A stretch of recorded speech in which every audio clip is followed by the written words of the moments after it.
में है और पुत्रहीन है उसका जीवन व्यर्थ है। मार्कंडेय जी के गृहस्थ धर्म की सार्थकता है कन्या हो या पुत्र हो, संतान होना चाहिए। यदि नहीं तो फिर वैराग्य भावना लेकर के दोनों भजन करो, संस्कार लो, गृहस्थ धर्म का त्याग करके वानप्रस्थ या संन्यास वैष्णव जो भी भावना बने भगवत मार्ग का अनुसरण करो, काम बन जाएगा। यदि गृहस्थ में हो और संतान नहीं है तो यहां आदेश करते वृथा जन्मानि चत्वारि वृथा दानानि षोडश। वृथा जन्म अपुत्रस्य ये च धर्म बहिष्कृताः, उसका जीवन धिक्कार बेकार जिसके गृहस्थ धर्म में संतान न हो। संतान का तात्पर्य केवल बेटा ही नहीं, बेटा और बेटी दोनों समान है। ये जो निकृष्ट भाव बैठा हुआ है, बेटी हुई उदास हो गए, लड़का हुआ थाली बजाओ घंटा बजाओ जिससे बहुत बड़ा, बिल्कुल ठीक नहीं है। ये बेटा होता किससे है? बेटी से ही होता है। तुम किससे हुए हो? किसी मां से हुए हो। वो क्या थी? किसी की बेटी ही थी। कैसी मूर्खता छा गई है, गर्भस्थ बेटी की कोई परवाह न करके उसको, ये क्या है? कितने राक्षस वृत्ति में आ गए हैं हमारी। राक्षस भी अपने बच्चों को नहीं खाते। कितनी राक्षसी बुद्धि है। हम सुंदर दिखना चाहते हैं, समाज में सम्मान पाना चाहते हैं, और पाप कर्म कैसा? बेटी है गर्भ में, हत्या करा दो, नहीं चाहिए। तो बेटा कहां से पैदा होगा? वो किसी की बेटी से ही तो पैदा हो रहा है। कैसी मूढ़ता छा जाती है। वैसे भी शास्त्र में स्त्री हत्या करना बहुत बड़ा महापाप कहा गया है। फिर भ्रूण हत्या, गर्भ हत्या, गर्भस्थ शिशु की, उसमें भी कन्या, सर्वनाश। इसके बाद फिर रोते हैं हमने कौन सा पाप किया, भगवान ने हमारा पुत्र छीन लिया। कौन सा पाप किया, भगवान ने ऐसा कर दिया। अरे अपने डायरी में तो लिखा करो कि तुमने कौन से पाप किए हैं। फिर जब परिणाम आवे तो सोचोगे तो लगेगा बहुत हल्के में निपाट रहे हैं भगवान, हमें तो बहुत कष्ट मिलना चाहिए। कैसी कैसी निर्दयता बैठ गई हो। हम मनुष्य कहलाते हैं, सदगृहस्थ कहलाते हैं, गर्भ से चलते हैं और गर्भस्थ शिशु की हत्या करते हैं। मान जाओ, ना सत्संग सुन रहे हो, ना शास्त्र स्वाध्याय कर रहे हो, इसलिए तुम्हें पता नहीं कि तुम कौन सा पाप कर रहे हो। ऐसे ये पाप, कुछ पाप ऐसे हैं जिनको वज्र की लीक कहा गया। वज्र की लीक में मिटाल नहीं सकते, तुम्हें भोगना पड़ेगा।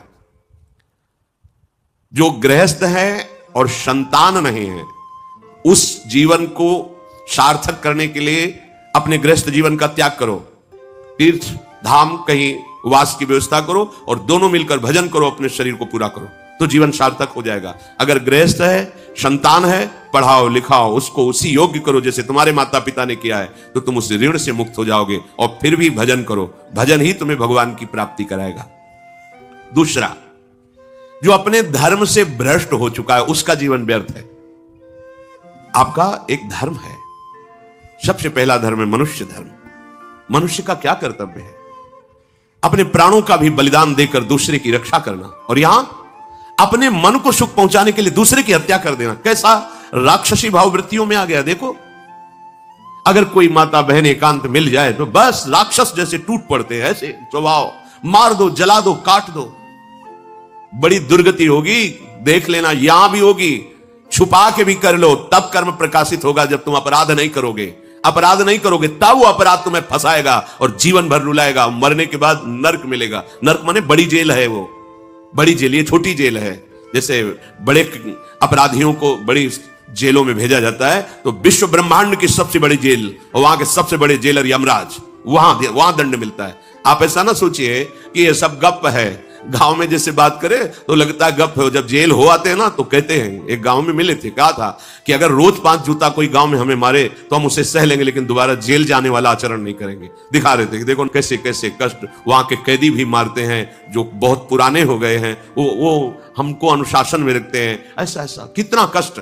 अब वो गया ना तो भोगा, अब माया के कारण स्मृति नष्ट हो गई नहीं, सैकड़ों बार अपने भी भोग के आ रहे हैं नर्क। दूसरे, उसका जीवन नष्ट है जो धर्म का त्याग कर चुका है।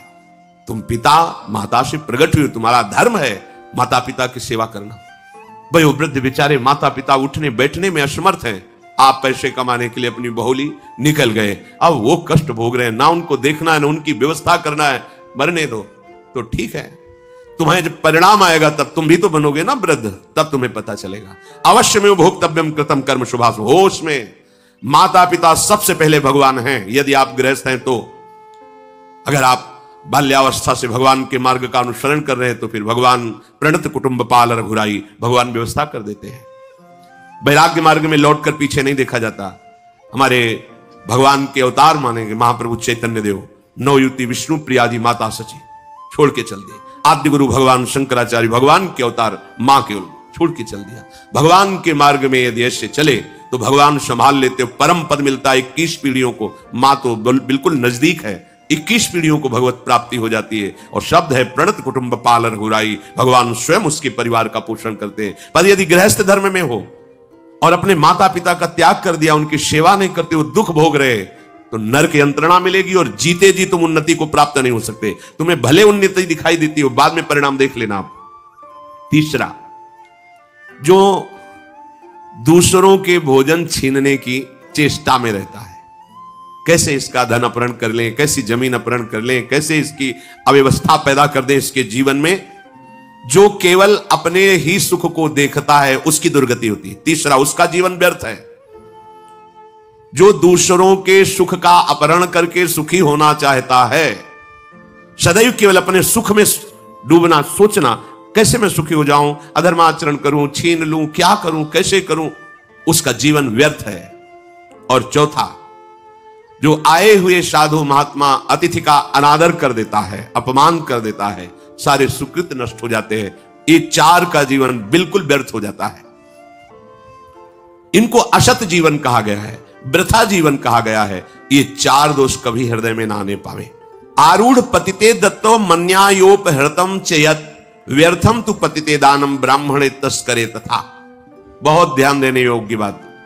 जो वानप्रस्थ या विरक्त भाव संन्यास ले लेते हैं और कुछ वर्ष चलने के बाद मैं तो इस पे नहीं चल पाऊंगा लौट जाते, उन्हें घोर नरक की प्राप्ति होती है। कुछ भी कर लो, ये भारी अपराध तुम्हें नरक की प्राप्ति कराएगा।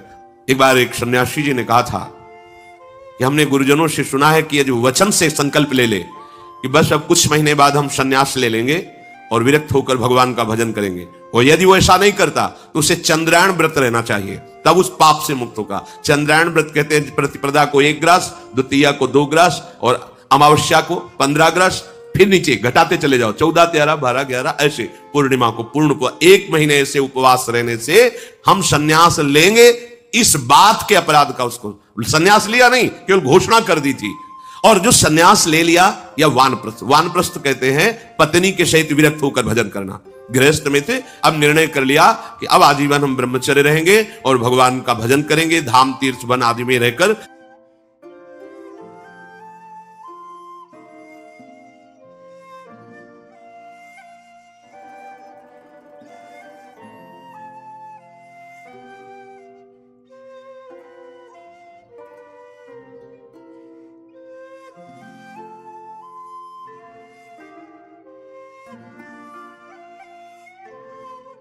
वो जीवन में दोनों भजन संन्यास, जो पूर्णतया वैराग्यवान होकर केवल भगवान के आश्रित जीवन। संन्यास मार्ग में माता पिता परिवार का दिया हुआ कुछ स्वीकार नहीं किया जाता, उनके द्वारा भरण पोषण नहीं स्वीकार किया जाता।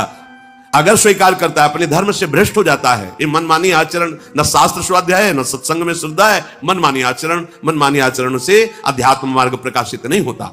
जिसने संन्यास ले लिया और वो फिर गृहस्थ में लौट जाता है, अब हमसे तो होने वाला नहीं, तो उसे आरूढ़ पतित कहते हैं। आरूढ़ पतिते दत्तो मन्यायोपहृतम चयत, उसको दुर्गति प्राप्त होती है। इसलिए होश में ये मार्ग ऐसा नहीं अब हमारा मन नहीं लगता, अरे अहो भाग्य है कि तुम्हारे भाग्य से विषय भोग मिटा दिया भगवान ने, तुम्हें परमार्थ का मार्ग दे दिया। जिसको छोड़ना कठिन है भगवान ने उसे काट दिया, चलो मेरे मार्ग में चलो। हम मनमानी आचरण नहीं, बिल्कुल नहीं।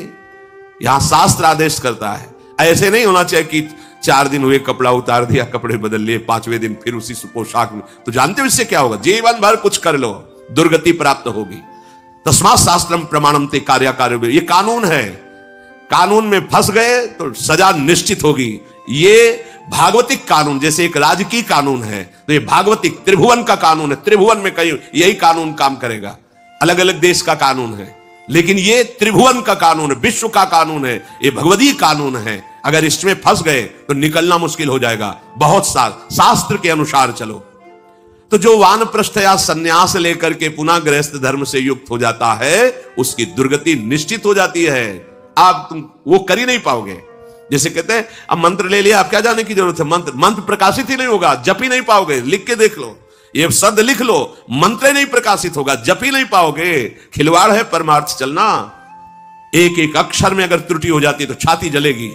कैसे कैसे गलती कैसे होगी? एक अक्षर भी अगर शास्त्र सम्मत इष्ट प्रेरित है, हृदय शीतल रहेगा, परमार्थ प्रकाशित रहेगा, ये मार्ग है। अब कौन शास्त्र स्वाध्याय करता है? कहां में सत्य चर्चा सुनने को मिलती है?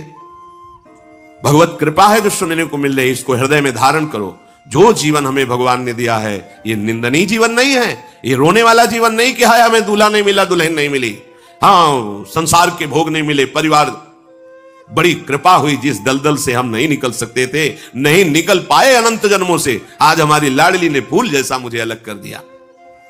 ये गृह कारज नाना जंजाला, तेत दुर्गम शैल विशाला, ये शर्म आवत अति कठिनाई, राम कृपा बिनु आए न जाई। भगवान ने तुम पर कृपा की, तुम्हें नाचना चाहिए कि रोना चाहिए? विषयों को देख देख कर जलते हो, भोगने की लालसा रखते हो। कैसा जीवन? व्यर्थ जीवन। बिल्कुल नहीं, सावधान, तुम्हारा जीवन भगवान के लिए, तुम्हारे भाग्य में श्री जी लिख दी गई है। हमें नाचना चाहिए। हमारे भाग्य को बदल कर प्रभु ने अपना चरणारविंद, अपना धाम, अपना नाम, अपनी सेवा दे दी। धिक्कार है अगर ऐसे होने पर भी ललचाए और उस मार्ग की तरफ जाए जहां से श्री जी ने निकाल लिया है। तो जो वानप्रस्थ या संन्यास धर्म स्वीकार करके पुनः गृहस्थ धर्म का आश्रय ले लेता है, उसकी नारकी गति होती, दुर्गति होती है। और जो पापाचरण करके, अन्याय से, अधर्म से छीन झपट करके धन और सोचता है उसमें कुछ दान कर देंगे। जैसे किसी ने प्रश्न किया था ब्लैक और व्हाइट, कि अब हम तो ब्लैक और व्हाइट का मतलब काला और सफेद समझते हैं, तो काला धन का मतलब होता होगा अधर्माचरण या जो राजकीय विभाग से पास ना हो, उसे ही काला धन कहते होंगे। तो काला धन काला ही रहता है, कोई व्हाइट नहीं कर सकता उसे। जमा कर लो, एक समय आएगा कि ट्रक में लद के सब चला जाएगा, तुम भी लद के चले जाओगे। अगर वो समय ना आया तो यमराज के दूत तुम्हें ले जाएंगे, सब यही पड़ा रहेगा। होश में चलो। दान किसे कहते हैं? खूब मेहनत करो, धर्म से कमाओ, फिर उससे एक रोटी की व्यवस्था किसी की भी कर दो, उसे सतदान कहते हैं।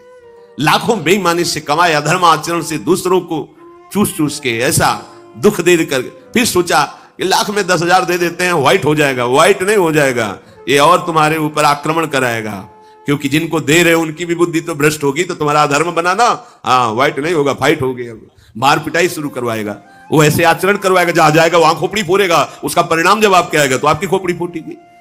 व्हाइट तो तब हो सकता है जब व्हाइट चलो। व्हाइट का तात्पर्य होता प्रकाश, श्वेत, ये लक्षण सतोगुण का। सात्विक भाव से चलो, मेहनत की कमाई से, पसीना चुहा के खूब मेहनत किया और फिर किसी को दिया, तुम्हारा परिवार उन्नतिशील रहेगा, तुम्हें लोक परलोक में सुख प्राप्त होगा। अन्याय से कमाए हुए धन का दान पतित कर देता है, पतित कर देता है। अब इसमें एक उपाय है, मुझे पता नहीं था, प्रमादवश मेरे से गलती हो गई, कभी जीवन में गलती नहीं करूंगा, अब सुधार के लिए करो, हो जाएगा। मुझे पता नहीं था, मैंने कभी सुना ही नहीं था, बस यही था कि धन प्राप्त करूं, धन प्राप्त करूं, और गलती हो गई। अब मुझे पता चला कि मैंने गलत किया है, तो अब लो नशानी, अब ना नशे करो, गौ सेवा, संत सेवा, ठाकुर सेवा, गलती आगे से नहीं करूंगा। ये एक सूत्र बहुत बढ़िया, अब लो नशानी अब ना नशे, ये सबको पावन कर देता है, सब कुछ पावन कर देता है। पर ये ऐसा नहीं कि हम 100 कमा रहे हैं बेईमानी से तो 10 देते रहेंगे तो 90 व्हाइट होते रहेंगे, ऐसा कदापि कहीं नहीं लिखा। ये शास्त्र है, तस्मात् शास्त्रम प्रमाणन्ते। कई बार लोग प्रश्न करते हैं इस विषय का, ध्यान से सुन लो। अन्याय से कमाया हुआ धन अगर उसे हम दान भी करते हैं तो वो पतित ही करेगा, गिराएगा ही, किसी काम का नहीं।